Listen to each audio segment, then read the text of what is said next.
Since well before Donald Trump's election to the White House, Fox News has been a mouthpiece for his talking points. But something changed in the aftermath of the killing of that Iranian general last week.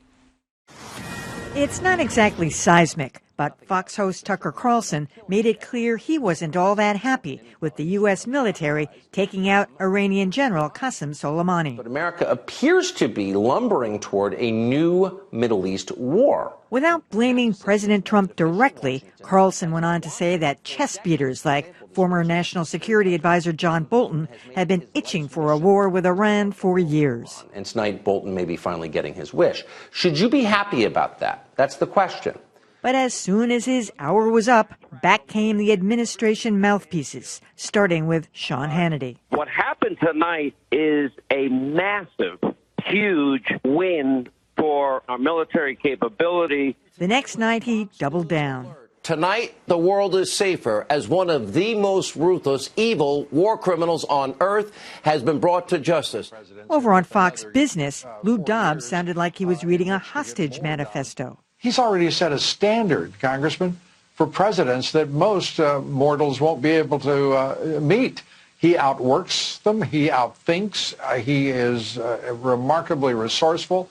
He's bright. His judgment is second to none.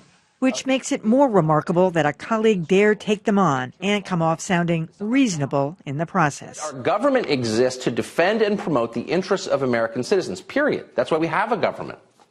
So has the killing of Soleimani done that? Maybe. No one in Washington has explained how. True enough. You know, we have been very critical of Tucker Carlson here. I mean, he has come off as a crackpot on some of these incidents. And I went back, I listened to his entire, I just happened to be watching that night because something was going, I couldn't tune in CNN. It was blinking or flashing or something. And I was listening to it. It's almost like a switch went off. And he just felt like the administration had gone too far. And he raised a lot of good points in a very thoughtful manner, which always gets me wondering about these guys. Yep. Does Lou Dobbs really believe that? Or is he Yes, currying? he does. You don't think he's just currying favor with the president? He really, Lou Dobbs he thinks he's the most thought. He thinks he's better. Yes, he does. You know, what this really points to is the division within the conservative movement. And ironically, the never-Trump neoconservatives, who tend to be the kind of people that liberals like to listen to because they don't like the president, are also the most pro-war. And then you have the people who really are the Trump conservatives, and Carlson has certainly turned himself into a Trump conservative. Well, one of the things they like about President Trump is that he isn't pro-war. So when the president seemed to be listening to the neocons on this, people like Tucker Carlson went crazy. I think what surprises us is that Tucker Carlson has any principles at all, but it seems that he does. I thought that was surprising. Absolutely. See, this all sounds a little too serious for me in the way you're discussing it, because Tucker has been very good at being a salesman. He says a lot of controversial things, and unlike Lou Dobbs, I don't think he believes a lot of the things he says. He just knows what sells. And so my initial reaction was, okay, this is just a way to get a little bit of attention. And yes, it all sort of added together in a thoughtful way. But I wouldn't look much deeper than what it was. It was a moment for him to come out and say something and get some buzz around it. And I may be wrong, but that's what it felt like to me. Except that, you know, a lot of Trump's appeal to people was that Hillary Clinton was going to take us into war. Hillary Clinton was a hawk. Hillary Clinton was going to attack and we'd be in turmoil. And I think that to a strong base of Trump and to Carlson's base, they do believe this. This is something that they don't want. And you know, as the old saying goes, even a broken clock is right twice a day, you know. I think it's also that these are crumbs. I mean, if you think about, put him in the entire context of what he has said. So there's more to be made of it, to Dan's point a little bit, because it feels like it's so different from what he's been saying. But in truth, you know, he was asking some questions that many other people would ask wherever they were on the side of the aisle.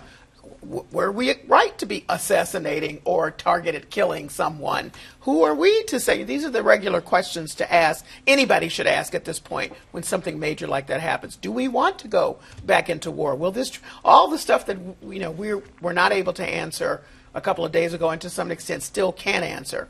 I mean, that makes it seem like... That's why it was so shocking. I know, because, but it's no, just so little. He was asking all the right questions. That doesn't happen at Fox. That's what was so remarkable. So why didn't he mention Trump by name? He never, because he's still buddies. Well, that's why it sort of Yeah. supports my argument here, right? Because you can argue, you can criticize everybody around this, but really it goes right back to the president, and he never mentions his name.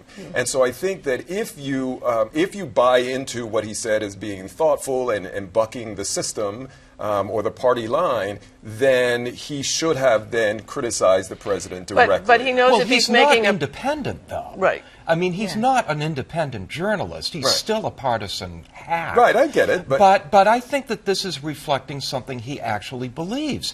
He reportedly talked the president out of some Iranian intervention a couple of months ago. Right. So, Back I in the mean, I summer. do think that this is important to And if him. you're going to make a persuasive argument to Donald Trump, you don't make it by calling him out directly. Right. Right. You make a persuasive argument to Trump by saying, "You're smart, you're brilliant. The people around you have given you bad information, so back off of whatever it is that you're doing." Yeah, that's exactly what he was saying. He was blaming John Bolton, this guy Ben Sasse. He was blaming all these people who he said were the last people. Trump is impetuous, the last people to have his ear. Right. Or Well, Bolton's tweeting, "What a great thing we did," at the same time that Tucker Carlson is saying that. Yeah. Basically.